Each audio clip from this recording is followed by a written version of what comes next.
Welcome to the Economist Word Spotlight. Today we're exploring an incredibly insightful article titled, China is Building an Entire Empire on Data. It's quite a piece, really highlighting these big strategic moves shaping the global landscape. And, sometimes in a complex piece like this, it's not just the big ideas, but the specific words. They're almost like little keys, unlocking deeper meanings. That's really our mission today. We've pulled out 5 key vocabulary terms from this article. These aren't just, dictionary definitions. They're more like doorways into understanding China's huge and evolving role in data. We'll break each one down, its meaning, how it's used in the article, and crucially, what it tells us about China's overall data strategy. Absolutely. And what's so illuminating, I think, is how just a few carefully chosen words can really sharpen our understanding of something as complex as national data strategies. You read the article, you get the general idea, right? But focusing on these specific terms, words that, an editor carefully selected, it gives you a much richer, more nuanced view. You start to see the core arguments, the forces at play much more clearly. It takes you beyond just reading into really analyzing it. Okay, let's dive into the first one then. The article states, as autonomous cars speed down roads and flying ones crisscross the skies, the quality and value of the information flowing from emerging technologies will soar. Oh, that word, soar. It definitely paints a picture. But what does it really mean here in terms of China's data plans? All right, so soar, the verb, it means to rise very quickly, dramatically, reach a great height, usually talking about amount or quality or intensity. In this sentence, it's pointing to this expected sharp, really steep increase in both the usefulness and the economic, the strategic value of data coming from China's newest technologies. It's not just slow growth, it suggests something almost like vertical. Ah, okay, so not just more data, but data that's way more useful, more valuable. Exactly. It's not just quantity, it's the quality and the impact of that data. Think of it less like a steady incline and more like, well, like a rocket launch, exponential. That link between quantity and value is key. So it's not just that China expects more data, but that this data itself will be better, more powerful. Does the article suggest why this data from these specific technologies is set to soar in value for them? It hints at it, yes. The implication is that the soaring value comes from the predictive power, the analytical potential of this high-quality, real-time data. Think about autonomous cars or smart city sensors. That's not just data logging what happened, it's a constant stream. And that stream can fuel really advanced AI for things like urban planning, traffic flow, maybe even predicting social trends. Okay, so it's the fuel for their AI ambitions. Precisely.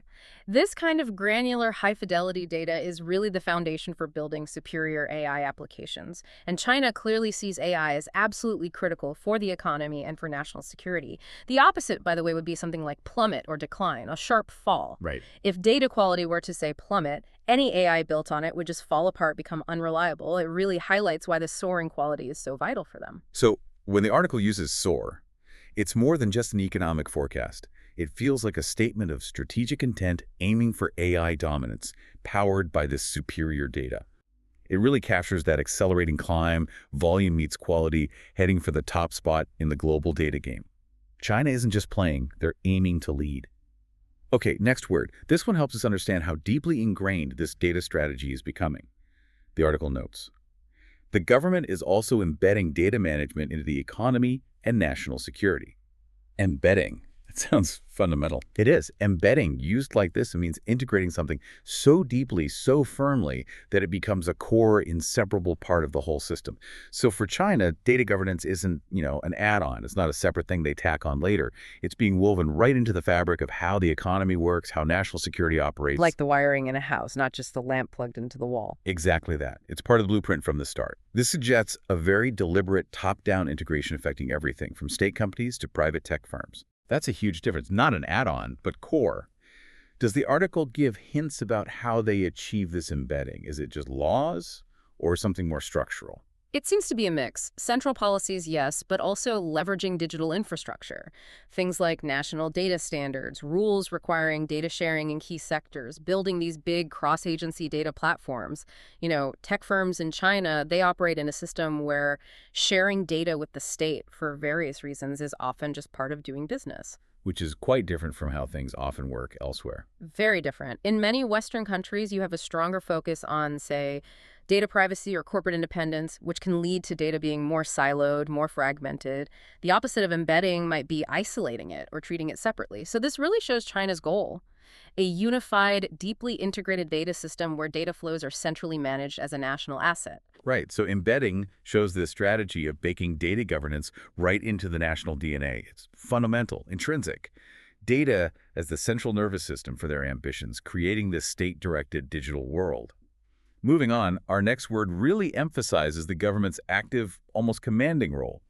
The article says, all levels of government are to marshal the data resources they have. Marshal. That sounds quite purposeful. Organized. It is. To marshal, as a verb, means to systematically organize, gather, and direct resources, people, or things with a clear, often strategic goal. It's not just collecting, it's about focused deployment. So here, it means the Chinese government is telling its entire bureaucracy, top to bottom, to methodically collect, organize, and use the huge amounts of data they hold. Not just let it sit there. Exactly. It's about mobilizing these information resources to hit specific national targets, economic, social, security, whatever they may be. It's a very disciplined top-down management style. Like a general marshaling troops before a battle. It implies order, clear purpose. That's a good analogy. It implies a real coordination, unlike situations where data might get collected but then just sits in different department silos, unused or unshared. So what does this marshaling suggest about China's ability to, say, run large-scale projects or react to crises? Well, it suggests a pretty extraordinary capacity for coordinated action, for mobilizing resources quickly. That partly stems from their political system, of course. If all levels of government are ordered to marshal data, you create this pipeline. Information can be gathered centrally, analyzed, and then used to make and execute policy very fast, very precisely. Think about a crisis. This marshaled data could be vital for finding weak spots, sending help, tracking things. Compared to the opposite, maybe. Right. The opposite would be scattering resources or just neglecting them, being disorganized, letting them go unused. This contrast really underscores the strategic advantage a nation gets if it can effectively marshal its data. Turning raw info into a powerful tool for governing and development, that's a hallmark of China's approach. Yeah, Marshall really reveals that mindset. Data isn't passive. It's an active national resource to be deployed with real precision. It highlights that deliberate, organized drive to squeeze maximum strategic value from their data. It's a potential competitive advantage. Okay, now for a word that's, well, it's quite striking, maybe even a bit unsettling in this context of data. The article states, chillingly, however, the ledger may one day act as a panopticon for the firm. Panopticon. That word carries a lot of weight. It really does. A panopticon, the noun, refers to a type of structure or system built for total surveillance, often hidden surveillance. The original idea from Jeremy Bentham was a prison design, a central tower where one guard could see all the cells, but the prisoners couldn't tell if they were being watched at any specific moment. Creating this feeling of constant potential observation. Exactly. It forces a kind of self-discipline because you might be watched. Now, in the article's context, they're saying it's not necessarily the state, but a firm, a company, that might use this digital ID ledger to quietly watch users in exhaustive detail. It means the digital record isn't just for ID. It could become a tool for continuous, comprehensive monitoring behavior, preferences, movements. Often without people really knowing the full extent of it. Precisely. Without truly informed consent about just how deep that observation goes. That is an unsettling picture. Yeah. Pervasive, unseen monitoring. It sounds like a real shift in power. What are the dangers the article hints at when a firm gets this kind of panopticon view, especially within China? Is it just about selling ads? It seems to go beyond that. Commercial tracking is part of it, sure. But in China, given the close links between the state and private companies, a firm having panopticon-like power could have deeper effects. This digital ledger could potentially link up with things like the social credit system. Oh, right. Affecting access to services, travel, maybe jobs. So a firm's data collection, in this panopticon scenario, might go beyond just consumer habits into tracking social behavior. leading to detailed individual profiles that could influence many parts of life and potentially allowing the state more subtle influence through these companies. That's a critical link. And the opposite of a panopticon would be, say, an opaque system or a private platform systems designed to limit surveillance and protect privacy. That contrast really emphasizes how panopticon represents an extreme end of data visibility and control, where the power balance tips heavily towards whoever is doing the watching, state or company. So Panopticon serves as this really stark warning. The digital ID system might not just simplify things, it could drastically change the power dynamic. Tech firms might end up with this ultimate surveillance capability, an almost complete view into people's lives. It's a serious caution about concentrating control and visibility, blurring those lines between commerce and social governance. Okay, finally, our last word. This one brings it back to a challenge that's truly global, something way beyond just China. The article states, most countries are grappling with how to manage and control data. Grappling with. You can almost feel the struggle in that phrase. You really can. Grappling with, the verb phrase, it means struggling intensely with something complex, difficult, maybe even something that feels impossible to solve easily. It implies a real effort against serious obstacles, often without a clear path forward. So here, it means countries all over the world are wrestling with this huge, multi-sided challenge. How do you govern data? How do you balance privacy against power, innovation against security? It's a tightrope walk. Absolutely. There are no easy answers. Often, trying to solve one problem creates another. It's a constant, complex negotiation. That definitely reflects the global situation. It's not just about managing data technically, but about defining its place in society, right? Balancing progress and protection. What specific things are countries finding hardest to grapple with? Is it the regulations, data moving across borders, something else? The article implies it's all of those, really. Countries are struggling to set clear rules for privacy and data ownership when the tech changes so fast. They're grappling with how to handle data flowing across borders that brings up security issues, economic competition, and they're trying to encourage data-driven innovation without worsening problems like monopolies or biased algorithms. That's a lot to handle at once. It is. And unlike China's more top-down approach, many other countries have lots of different players involved: companies, regulators, civil society groups, making it harder to agree on and enforce rules.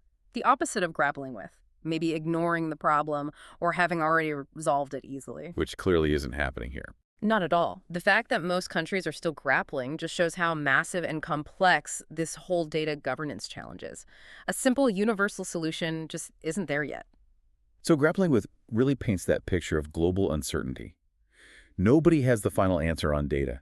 Every country is sort of in this digital wrestling match, trying to figure out the rules for the future, and the fight is ongoing. It underscores that universal difficulty, the lack of easy fixes, and this worldwide effort to both control and harness data's power.